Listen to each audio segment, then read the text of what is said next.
Hello there. Thank you for tuning in to Town Meeting TV's ongoing coverage of the 2024 election. My name is Bobby Lussier. Today we're talking about a Burlington ballot question that you'll see in November about police oversight. And we are joined to unpack that ballot question with two Burlington City Councilors, Councilor Jean Bergman and Council President Ben Travers, as well as Police Chief John Murad, and we'll also be joined by Detective Corporal Joseph Corrow, who represents the Burlington Police Officers Association, in just a bit. But for now, let's jump into this question that voters will see on the ballot in November. This is a question that has evolved from a few prior attempts to change the way that police oversight happens in Burlington. And this is what we'll see what's called the short form of the ballot question. And the first thing it does here is to further define the role of the police chief and police commission, providing opportunity for the police chief and police commission to jointly establish rules and regulations for the police department, and for the city council to resolve any dispute with respect to the same, and for the council to delegate the authority for auditing or monitoring of the police department to the police commission. It also adds a stated intent for the police commission to include representation from the diverse nature of the city's constituents. It provides a process for review of alleged misconduct of members of the police department, with opportunity for review and recommendation by the police commission, including the ability to review documents and other evidence relevant to the allegation, as the city council shall determine by ordinance, on any disposition of an allegation of misconduct by any member of the police department, aside from the chief, who shall continue to answer to the city council for any such allegation. And finally, it would create an independent panel consisting of 3 to 5 members as appointed by ordinance for determination of the disposition of an allegation of misconduct subject to appeal rights, where the chief of police does not accept the police commission's recommendation, and after 2/3 vote of the police commission, provided that department members shall retain appeal rights of any such disposition to the police commission, or in the case of conflict of such body, the independent panel. So that's a mouthful there. But maybe we can start by asking the city councilors here who have worked on this ballot question to explain a little bit of how we got here and what this actually will mean for the Burlington Police Department. Maybe we'll start with you, Council President Travers. Yeah, sure. Bobby, thanks to you and Town Meeting TV for having me here today. It's nice to be joined by Councilor Bergman as well as Chief Murad, and we'll look forward during the course of the conversation to be joined by Detective Corporal as well from the Burlington Police Officers Association. A little bit about how we got here. You know, there are a number of communities around the country that have reviewed and have stood up panels like this to provide residents additional oversight in some cases, additional audit authority in other cases over their local public safety infrastructure. Prior to 2023 Town Meeting Day, there was a petition that was brought forward to the City Council by residents to propose a charter change that would establish a community control board, is what it was referred to, that would be made up of certain individuals defined within the charter. And if voters had voted that in, it would have provided the community control board authority to really take over a disciplinary matter from the current authority that the chief exercises over those issues. I disagreed with that proposed charter change at the time. When a proposed charter change is brought by petition like that, the City Council has no right to offer amendments or to change it in any way. It must be put on the ballot as it was brought forward. And I encourage voters and my constituents to vote against that measure. But the City Council also passed a resolution that I introduced that made a commitment to voters that said that if that question was voted down, that the City Council would continue to consider the issue of expanding perhaps the role of the police commission or standing up a new independent panel to provide further support and feedback for our police department. The measure was voted down in 2023 by a pretty significant margin by my measure. But we agreed in that resolution to start the process of considering a different proposal. After a year's plus worth of work, Councilor Bergman and I co-chaired a joint committee that worked on this over quite some time. We've sent the proposal to a number of other stakeholders, including police leadership, police union, our police commission. We have a proposal on the table that the council has supported that I hope will have broader consensus in the community. I look forward to our discussing the specifics of the proposal, but that's really how we got here. This was born out of the effort in 2023, a commitment to voters that we would continue the discussion beyond that point in time, and now we have a question to bring to the voters this November. Thanks so much, Councilor Travers. Councilor Bergman, from your perspective. Sure. I think that the original proposal that the voters petitioned for indicated if not a majority, a significant number of people who were concerned about oversight, concerned about the need for a community control over the police. And this is something that exists around the country. There's even a national organization, NACOL, the National Association for Community Oversight of Law Enforcement. And so that process took its course, and then we started meeting as a joint committee, and we met throughout the year until the term was up. And we got to a place where we could not agree on a final version of a proposal, the proposal that you've seen here. But what we did do was commit to picking it right up again. And so then the Charter Change Committee conducted hearings throughout the early part of this year to get to the place that we're at. And the short form, the problem with short forms is that it boils down things to try to be in common language, but there's a lot of detail in this. So for example, the short form alludes to, but doesn't talk about the auditing and monitoring powers of the commission that are codified. And it sort of doesn't talk about the processes completely that we'll be engaged in. But I think that the sum is that what we've tried to do in this, and it didn't go as far as I would have liked myself. I did support the citizen petition. But what it does do is it codifies much of both the practice and the desire that this community has articulated over the last several years. And so you've got now in potential statute the right of the commission to audit, to monitor, and to have a role in the disciplinary process. And that's something which I think is a significant step forward, and there are lots of safeguards that are built into it. The language in the short form related to appeal rights is a good example of that. So thanks, Councilor Bergman. Thank you. I think I want to make sure that Chief John Murad also has a chance to share. So Chief John Murad, can you just walk us through how police oversight and accountability currently takes place in the department? As chief, you have, I think under current statute, sole authority to discipline police officers. Is that correct? Well, thank you for having us here today. I'm grateful to be here. One thing is, I'm not entirely certain how we step forward from where we already are. The fact is that almost everything that was just articulated are things that we already have in place. I think that we have a really, really strong and effective program in place. We just finished this summer a new department directive, DD40. So DD stands for Department Directive. We worked on that for 4 months in open session with the Police Commission, hand in hand with the Police Commission, with the BPOA.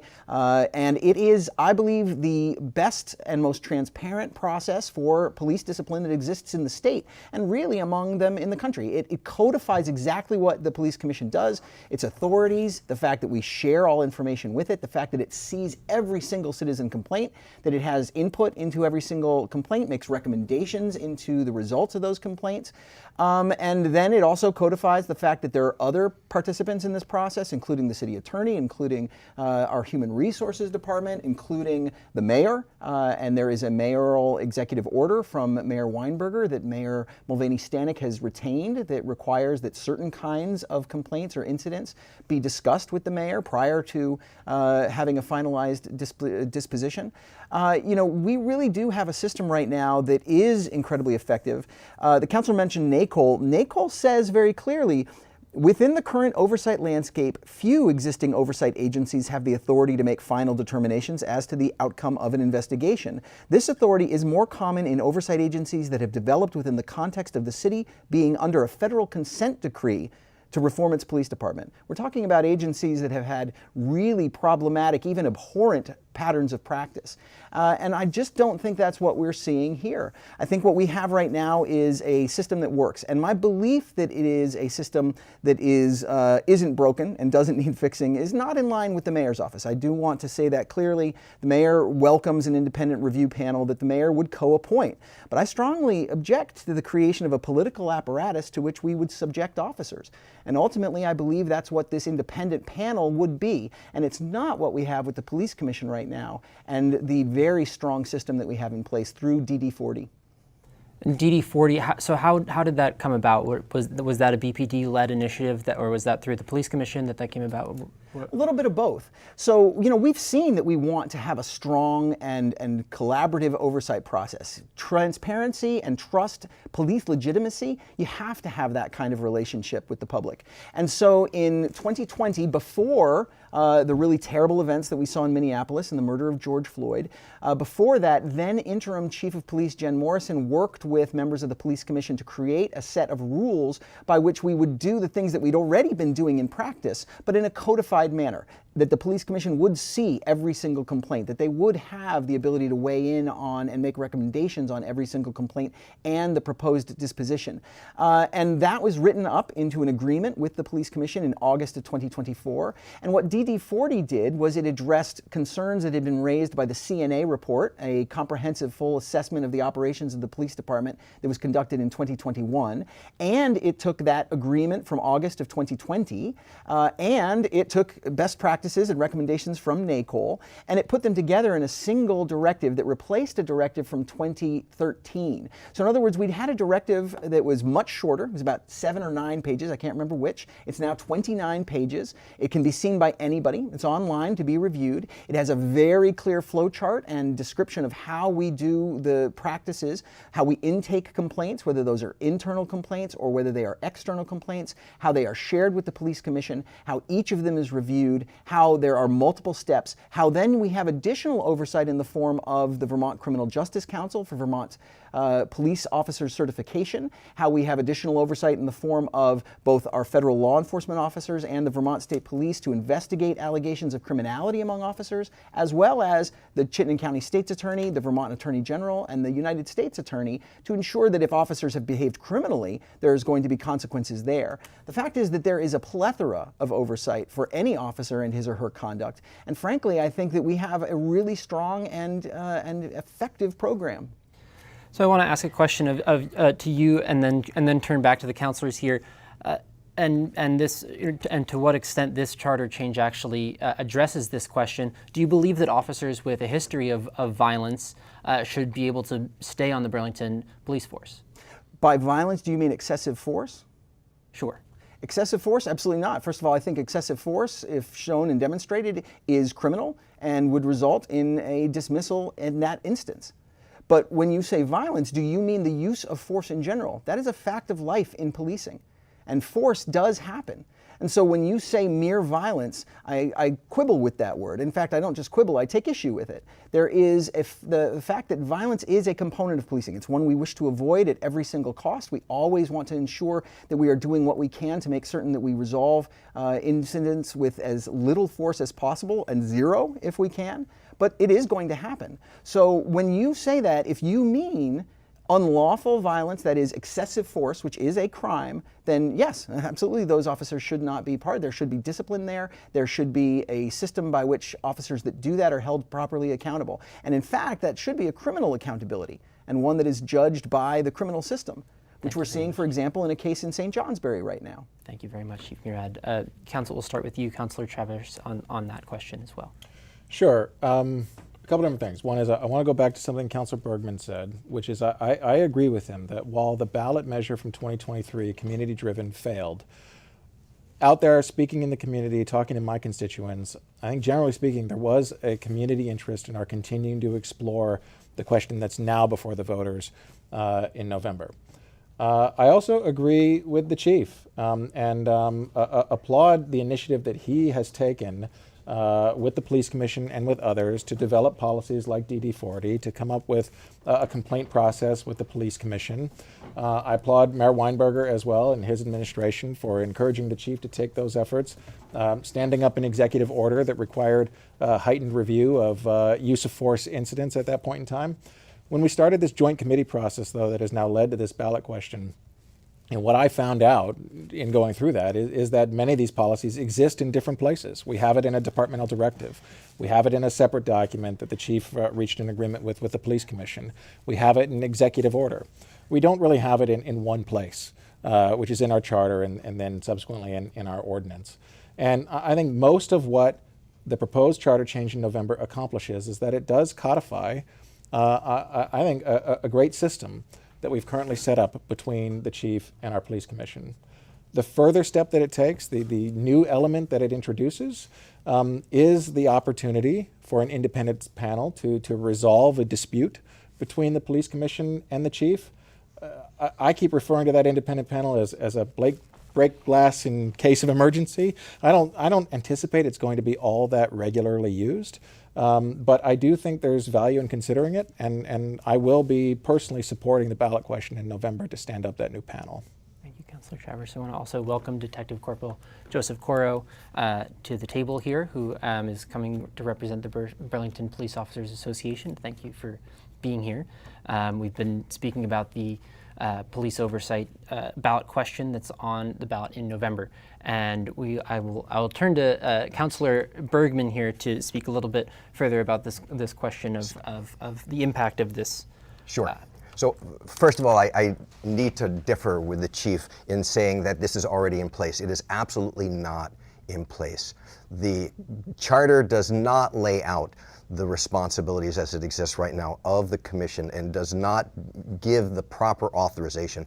That is what's absolutely required. DD40 is not undermined by this charter changed. And it's important to understand that some people may think that there's a perfect system, but many people do not. A significant number of people in the community, and it's bolstered by incidents that have led to settlements reported in the newspaper just recently, 2 excessive force incidents, and there's another one out there. I have to differ and say that this is actually not quite in line. DD40 is not quite in line with the CNA recommendations. Thank you. Recommendation 3.4.1 says that the city should formalize the authority of the police commission, which should be greater than an advisory role. And what this charter change does is it creates a role that is more than advisory, but in fact is not the final determination. We put in, and I think in response greatly to the BPOA's testimony, the clarity around grievance and appeal rights, and that process continues under the contract that would be in place under this charter. So I just want to take issue with the characterizations of both the present situation and what this charter change does. Chief Murad or Officer Corrow, do either of you have any clarifications to the difference between what the impact of this charter change and the current DD40, the current operations in place on police oversight? I would just say that, going back to Councilor Bergman's statement about settlements and such, those don't have any impact on the claims of excessive force and all that. A settlement is not a claim of any type of fault, so let's be clear about that. all of those that you're speaking of that had settlements, those officers were exonerated, and it was unsubstantiated with the claims. So if you think this document will fix that, that would be completely incorrect. I just want to be clear about that. And what I was talking about was the fact that they are reflective of a serious concern in this community about the need for community oversight. So, yes, you're right. In terms of the way that they would deal with this, they're outside of the scope of a disciplinary and investigatory process. Well, maybe to that note, when Councilor Bergman points out there are thousands of voters who in 2023 did vote in favor of establishing a community control board of the police, and many of those may have serious issues of not being able to trust the Burlington Police Department right now. What do you say to those residents of Burlington right now, Chief Murad? Well, obviously, trust is incredibly important for a police agency. It's integral, and we are working very hard at all times to gain the trust of the people we serve. I think we're actually doing a pretty good job, and the surveys that we've seen, whether it's the DOJ survey that was done in 2020, or the Talitha survey that was done in 2021, or even recently there were surveys done both at AALV and by a group called the Interfaith Agency or Interfaith Group. They've had results that are I think, somewhat indicative of the fact that we do have an agency that is seen by the majority of our community as an agency that serves them well and tries hard and wants to make those connections. A minority of our community, and numerical, is obviously not. And we want to make those connections to make sure that we serve everyone equally and fairly. And yet we are simply never going to have a sense of complete approval. That's simply something that we want to strive for, but we have to acknowledge we're not going to get to any more than, we have councilors that win with 100% of the vote.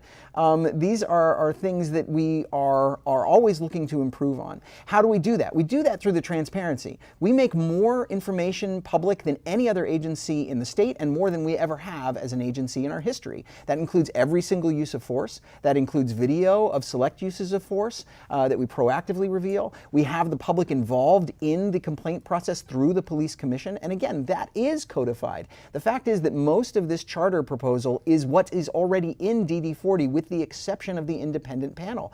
Everything else is in DD40. With regard to the CNA report, there are certain parts of the CNA report with which I did not agree, and still don't. And we incorporated the parts that made sense for our process around complaints. And again, the police commission was a component of that entire process for over 4 months, working together to make certain that we were addressing as much of it as we could and ensuring that the police commission has the role that it wants at this moment. What they really need is additional support in a clerical sense, and that's something that Mayor Mulvaney-Stanek has promised to work on getting for them. And I'm glad for that kind of support. But with regard to the notion of making certain that we are doing everything we can to earn the public trust, it has to do with data, it has to do with accountability, and it has to do with making certain that we are as transparent as possible around the things that we have to do.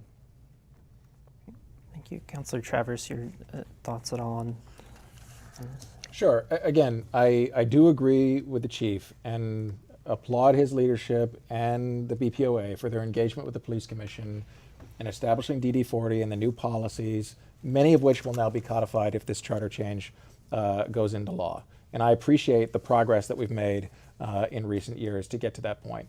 I also, again, agree with Councilor Bergman, though, that there's significant value in our codifying that in our charter. DD40 is not our charter, right? It's not even ordinance. It is something that can be changed much more easily in the future. Chief Murad won't be in this role forever. The current mayor won't be in this role forever. There will be future chiefs, future city councils, future mayors. And I appreciate the confidence that a charter change will bring us, that the progress that we've made is now going to be codified into law. In fact, one of the things that this charter change would do is establish how these departmental directives, these DDs, come about. Right now there's a practice of the police department bringing that to the police commission, and both the department and the commission having to sign off on it before it goes into effect. There would also be a practice of, I believe, if there was a dispute between the police commission or the police chief, the city council having an opportunity to weigh in on that. But that doesn't exist anywhere in our charter. It doesn't exist anywhere in our ordinance that would be the process. That's a good process that's been stood up, but I think there would be some value in our putting that into law. I suppose the other thing that I will mention here, right, is that the chief, for all the right reasons, has called out why policing and police officers is different than any other profession of any other city employee. And I think for that reason, there is value in the chief maintaining disciplinary authority and disciplinary control as a professional, as a career professional in this field who understands policing and knows policing, making those disciplinary decisions. Fact of the matter, though, is that in the hopefully and what I anticipate to be very rare instance where the mayor disagrees with the chief on a disciplinary matter, the way our system's set up right now is really to require a game of chicken on that matter, right? Really all the mayor can do at that point is go to the chief and say, I disagree with your decision. And if the chief continues to push back on that, the mayor has a choice. Either accept it or fire the chief. And I don't think that's a very healthy way for us to approach those hopefully rare instances. I think that there's value in our standing up this new independent panel that would be able to provide guidance in the event that there is that dispute between our police commission and between the chief in those instances. I do think that that independent panel, when we stand it up, needs to be a professional panel, right?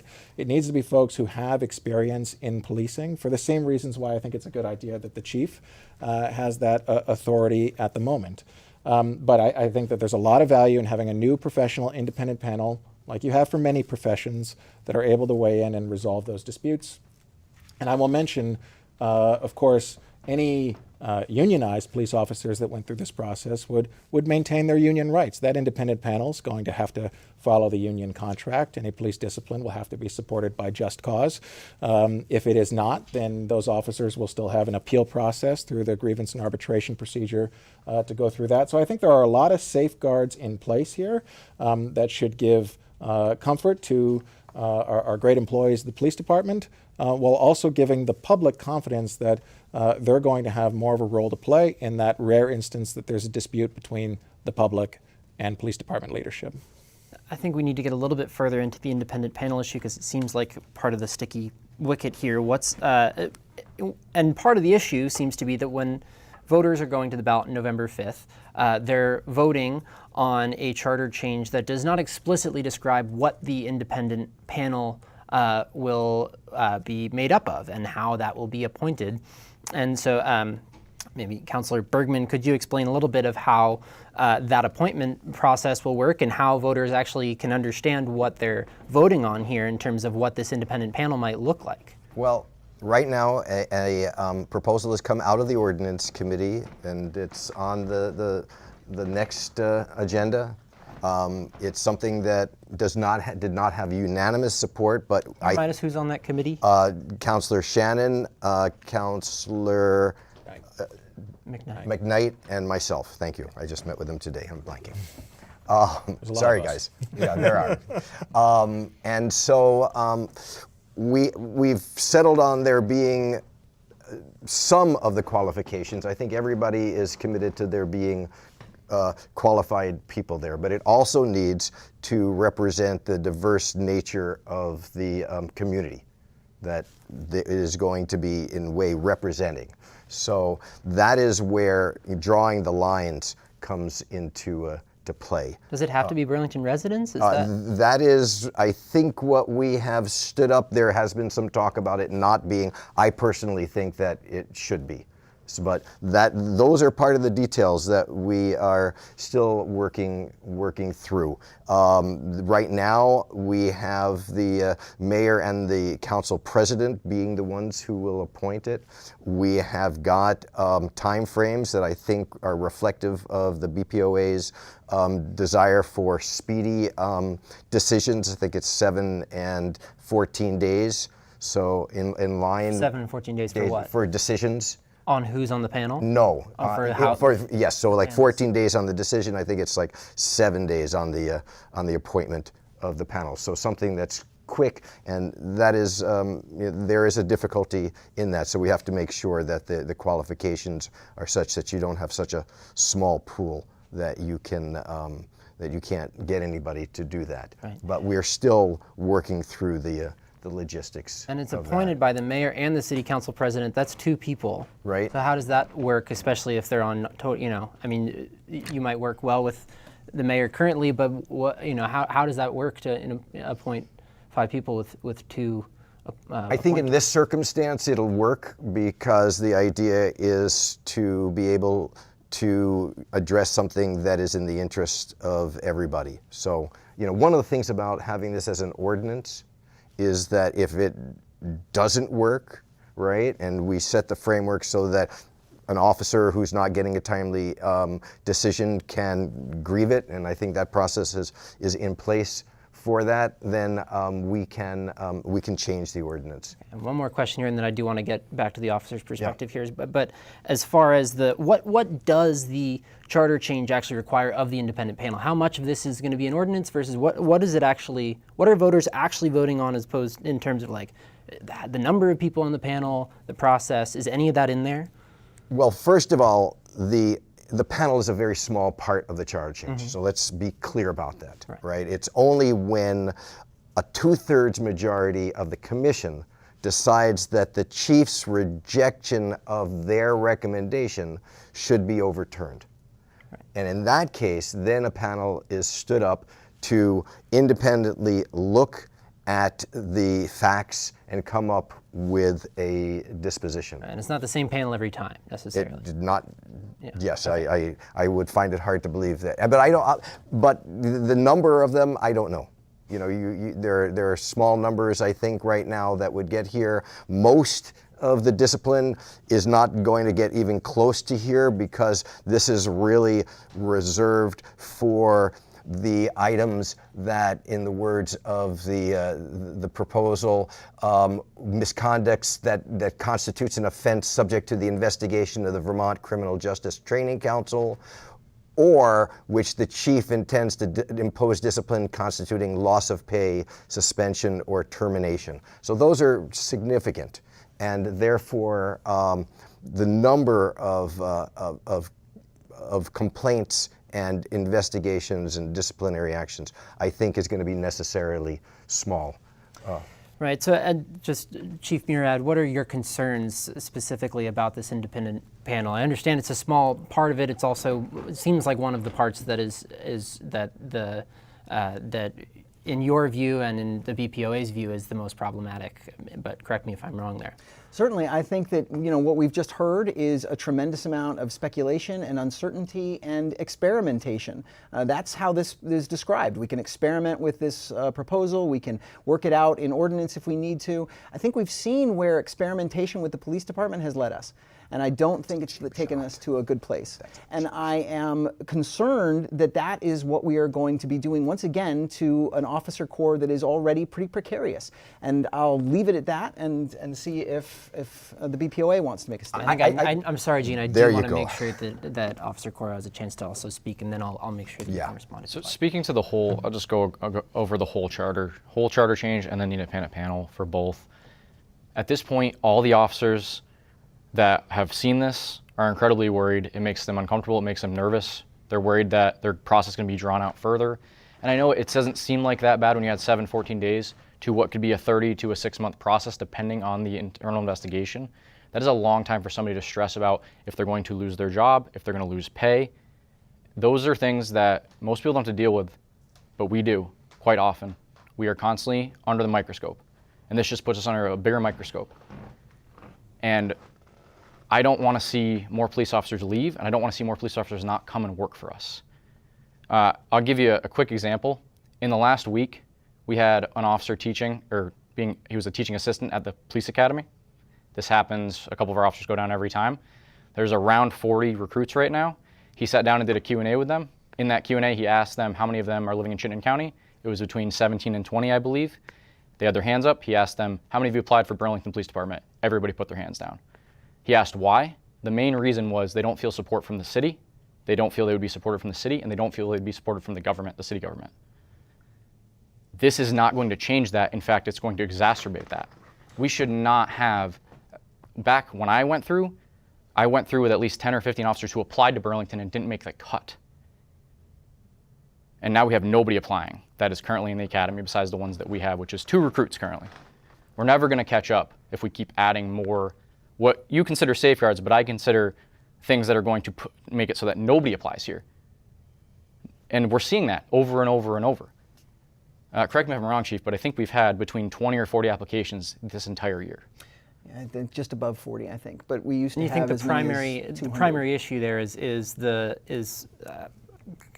community support of the police or oversight on use of force incidents? I mean, you do have think those are the you same have a thing? brand new group of recruits that applied all over the state, and the portion that could have applied here very clearly just stated, and I've never heard of recruits looking in this deeply. Usually it's just, I want to be a police officer, I want to work here. Now it's, I want to be a police officer, but I don't want that much scrutiny and that much liability, and I don't want to feel like I'm not supported. Because that wears on you over and over and over and over, to the point where we see people leave and we see people not even start working here. Councilor Bergman, I think you wanted to respond. I just want, just in terms of the chief, because I think this is a big question to have that is far beyond what we can do right here. But I just want to say that to call this experimentation, we just heard that DD40 was just changed, right? You change rules all the time. I think it's a cheap shot to have called this an experiment and compare this to, unknown experiments. Throughout all the things that we do, we're constantly learning about what we're doing right and what we're doing wrong. And you gave that example in terms of DD40 today, right? Something that was just recently changed. If we find that this particular section of the proposal needs changing, we will have under this system the ability to change that. And that is fair. And I mean, I hesitate to try to get into a more of an intense fight here with you, but I just think it was, the way that you characterized it was very, very unfair. DD40 was changed after 4 years of using the system that was in place from the agreement in August of 2020.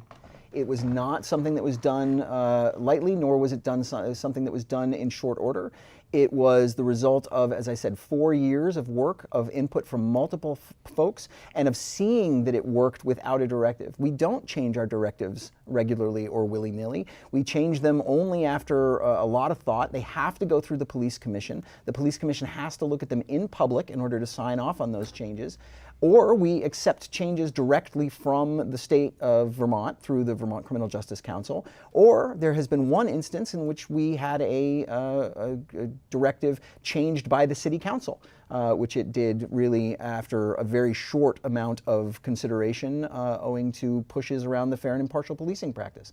That's simply, I think, a process that really did have a lot of length.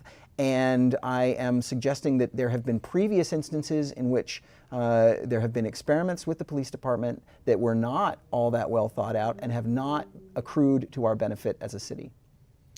I want to ask a question Chief Murad did mention a couple of sort of examples, peer comparisons here. What input and were there any sort of peer processes or other municipalities that had a similar process that this process is, that the charter change would establish is kind of modeled after, or what other models did the committee look at as far as getting us to this point of this charter change on the ballot? I'm going to mostly defer to Ben, but just say that what we attempted to do in large part was to codify what we're already doing here. And so when you look at what we modeled it on, we actually modeled it on ourselves in large part.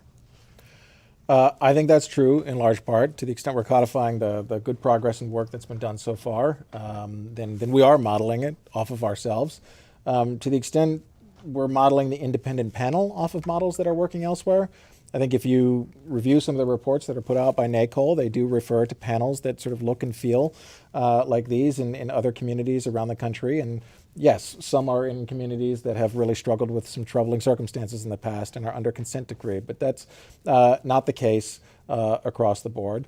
You know, in the state of Wisconsin, for example, it's in statute that pretty much every municipality in Wisconsin has a panel set up like this that's able to resolve disputes when it comes to disciplinary matters. Now, like the way I think this independent panel should be, those panels in the state of Wisconsin are made up of policing and fire professionals for their public safety infrastructure. And I think that's the way it should be here. But there are other models that are like this out here.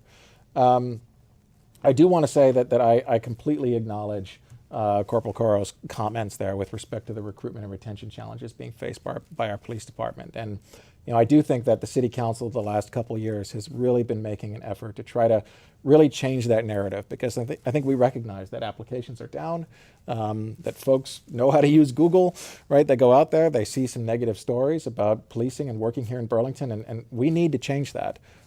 We've been trying to do that with standing up a really excellent police contract, in my opinion. We took action recently to provide the chief authority to re-examine the quote-unquote cap that was put into place on the police department a couple years ago. We're taking measures to review creating a new police station for our police officers, which I know has been a recruitment hurdle. And so you know, we are taking measures to try to support this team and to get Burlington back to where it was before, which was really one of the best, if not the best, career opportunity for a police professional out there. The other thing I'll say with respect to the independent panel and how it compares to other communities that are out there, you know, within Vermont even, Burlington is somewhat unique in that the end of the road with respect to disciplinary matters is the police chief.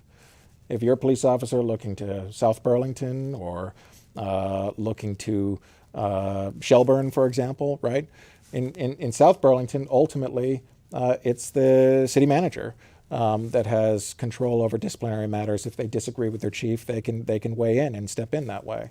In a place like Shelburne, it's their select board, where ultimately these decisions can make their ways up to a completely political body to make those decisions along those lines. I think here, the independent panel that we're looking at is a much better step than what you see in a lot of other communities around Vermont.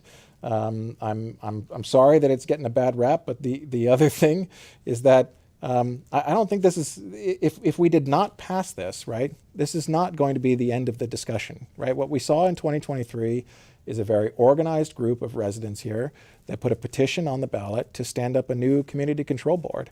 We're kidding ourselves if we think that those folks aren't going to be just as energized next year as they were in 2023 if we fail to take action now. I think we've reached a great compromise here. I'm encouraging voters to pass it this November, in part because I think if we don't, we're back to the drawing board and that this discussion is going to continue. And I am concerned about proposals that go even further than what we put on the table now, that I think could exacerbate some of the concerns that Corporal Corrow has brought forward. Turning to Chief Murad and Corporal Corrow, as far as, I mean, a lot of this new process, if it was passed, seems to depend on the agreement or disagreement between the police chief and the police commission. So could you characterize your relationship with the police commission right now? Is it largely harmonious, or are there often disagreements between you and the police commission on matters either related to discipline or otherwise? Right now, I think it's a very strong relationship. I'm actually very happy with the relationship with the police commission right now. I have great respect for the amount of time that they put in. These are volunteer citizens who meet once a month but have to do far more work than that. They routinely review video from uses of force or from other kinds of incidents. They have to review sometimes copious amounts of written material that have to do with internal investigations or administrative reviews or supervisor reviews. They get every single complaint that comes in. Now, thankfully, that's not a lot. We don't have a lot of those each year. I'm proud of that. I think it's indicative of the fact that the men and women of the agency do really well in the work that they do. But it's still hard for the commission, which is a volunteer organization and doesn't have as much clerical support as they might like. I am honored to work with them on a regular basis. We have honest differences of opinion. We often express those in executive session when we are discussing matters that would put the city at a disadvantage for personnel reasons or litigation reasons that allow us to go into executive session by law. And I listen intently to everything they have to say. I have been as responsive as I can be when they have concerns or when they want something to be explained in a more thorough way. But I really think that we have a very strong relationship right now, and it's one that is codified. Has been for 4 years. We've recently codified it in a way that is much more thorough than just an agreement. And it's one that can't just be undone because, frankly, it is the police commission that has to undo it because it is only they who can, for example, undo a directive. And Corporal Corrow, as far as, what Councilor Travers mentioned that some of, the process currently in place around police oversight in Burlington really comes down to the police chief. Are you comfortable, and to the extent that you can speak for the BPOA, is the BPOA comfortable with the police, with that one position holding that much power as far as police discipline and oversight in the city? Yes, we are. That's been the process for as long as I've known it and long before I've ever worked here. It has worked, it works currently, and it's going to continue to work. I think we really have to understand that you can't just give that role to anybody. You need a career professional, as you say yourself, Councilor. You need that to stay with that person. That's why we have a grievance process, though. If we don't agree with the chief's decision on discipline, we will initiate our grievance process, which will then go back to the police commission, who will hold a hearing. They will decide if they agree or don't agree with us. If they do not agree with us, we will then take it to an arbitrator who will make the final decision. That process is not going anywhere, but I don't want to see it extended with this process. And I think saying we're going back to the drawing board would be a poor way to describe that, even if this did not pass, and because we do not agree, the BPOA doesn't think this should pass. If it does not pass, it's not going back to the drawing board. You have clearly laid out a template of where you want to go, but we need more time to actually work through that with the community continually. This is not a fast process. I know it feels like it should be, but it's not. Every year, you're right, every year since 2020, people have come forward and expressed their frustration, and we've continually tried to push forward with that, and we're going to keep doing that. I don't want to see something go placed in stone, because that's what it is when you place it in charter, if it is taken to the legislature. I don't want to see that placed in stone and then that be an issue for us for the next 20 years trying to hire. That's one of my bigger concerns right now. And if I may make just a very quick point, which is something that Detective Corporal Corrow brought up, which is the police chief does not have the final say. There is an appeal process. There are levels of that. And additionally, as I also stated earlier, the police chief is not the sole authority. There is the Vermont Criminal Justice Council with regard to malfeasance that results in decertification or can result in decertification. And there are a number of different entities that have jurisdiction if an officer behaves in a criminal fashion. Thank you all. We do have a caller here. We can get them on the line. Hi, can you hear us? Are you there? Yes, I'm here. Hi, you're on Town Meeting TV. Can you share your name and where you're calling from? Sure. My name is Jackie Weeman, and I live in Burlington, Vermont. Okay, and what's your question for the folks here today? Well, first of all, I should state that I have some lived experience with police services. I won't go into details. I'm currently involved with police training in terms of the Team 2 trainings that happen that help to coordinate better responses, hoping to reduce use of force. I've been involved with that for a while, as well as other times I've spoken directly to the Burlington Police Department in the past due to my lived experience. My question having to do with this is, I'm a little concerned about the vagueness around this oversight panel. If this is voted in and a situation comes up where an oversight panel is decided to be needed, it was said that it would be professional people, a diverse panel.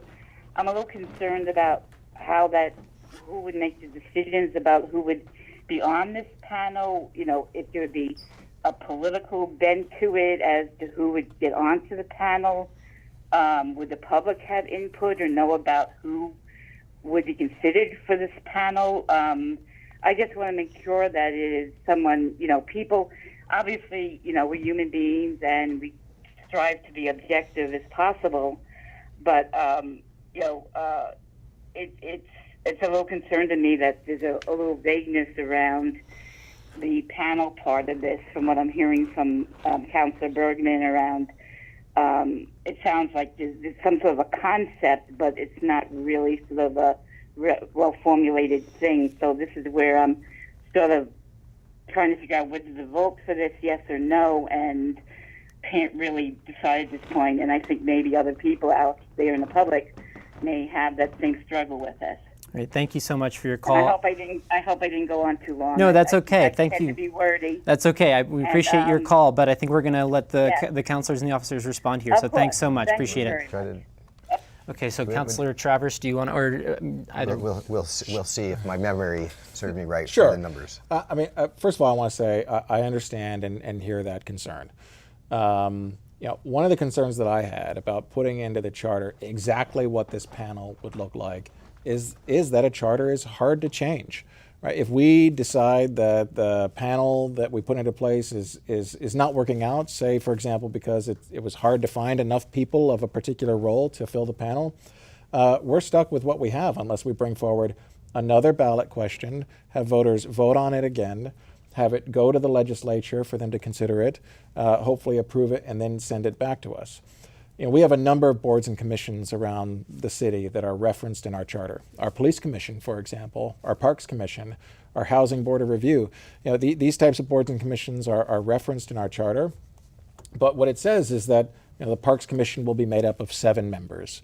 The public works commission will be made up of X number of members and so on. It doesn't go on to then say the parks commission must be made up of one family member, one parks professional, so on and so forth, right? Ultimately, those types of decisions are left to our ordinance. So similar to the other boards and commissions, the proposal here is that this independent panel would be referred to in the charter as a panel of 3 to 5 members. But my commitment to folks like the callers, and I believe Councilor Bergman shares this commitment, is that we are working to get voters the answer as to what that panel may look like before Election Day. The Ordinance Committee has been working on that right now. There's a proposal back before the City Council. I think we still have some work to do to get us there, but in broad strokes, right?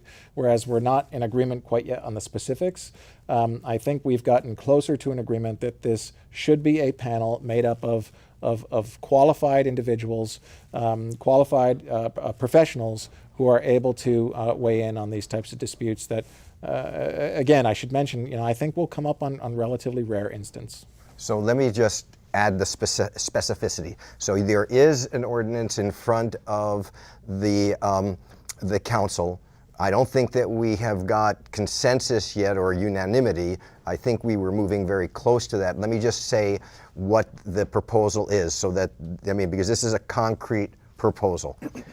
It shall consist of 5 people appointed jointly by the mayor and the city council president.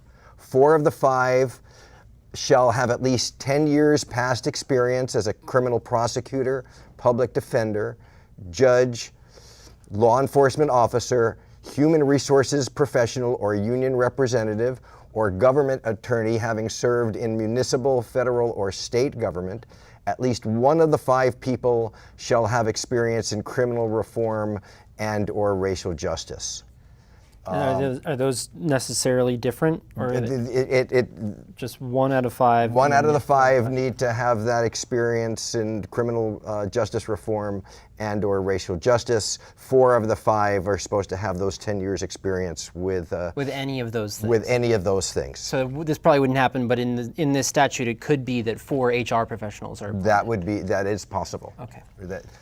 And that the mayor and the council president shall have 7 days to make appointments to the panel, and they may approve more than 5 people to be able to select a panel from, and then the panel shall have 14 days to convene and issue a decision.